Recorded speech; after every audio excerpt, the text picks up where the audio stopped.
Juba kõigepealt kohvi ja siis linnapea eest saate kõik oma piruka ka sinna juurde. Väidetavalt keegi ilma ei jää. Mul tuleb meelde, kui ma sõjaväes olin, siis kindral tuli kontrollima, et kas sõdurid ikka korralikult süüa saavad. Kuidagi see nali nii oli, et Venemaalt tuli 200 aastat. Ma igal pool maksin ära ja midagi saavutanud. Siin Eestis on see võim on sellist linnas olnud. Sa seda nagu kuru lollid, eks ju. Võtame linnaosa vanemad, kõik kuru lollid, eks ju. Kus ma taha võtta, eks ju. Kus ma pakun, eks ju. Ja keegi ei võta.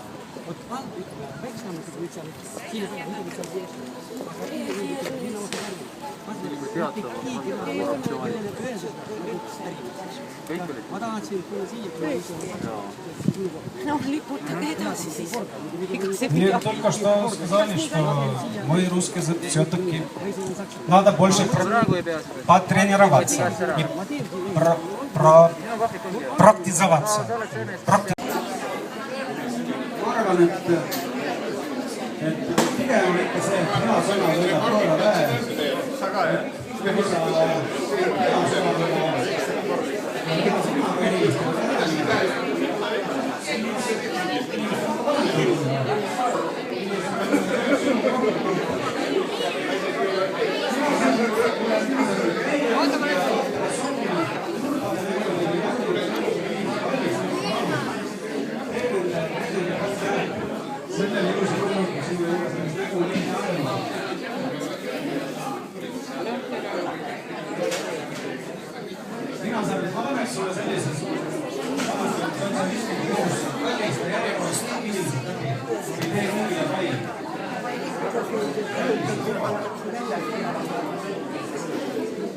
Hakkasin tagantpoolt tulema ja näitasin järjekordselt kaugemale.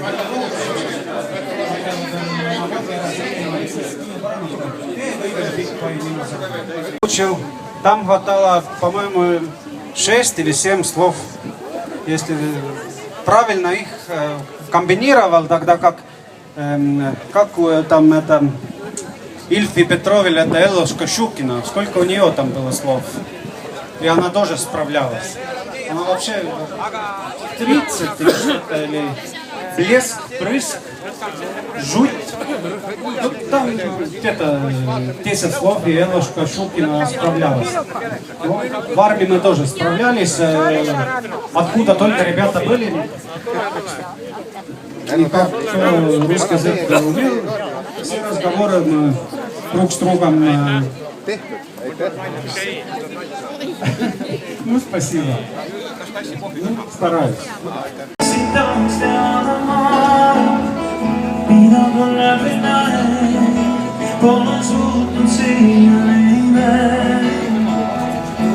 Mõista ja uskuda, sul kõrval kaovad kõik hirmud, nad tunduvad nii, et see kestva meil alati ühed võetud.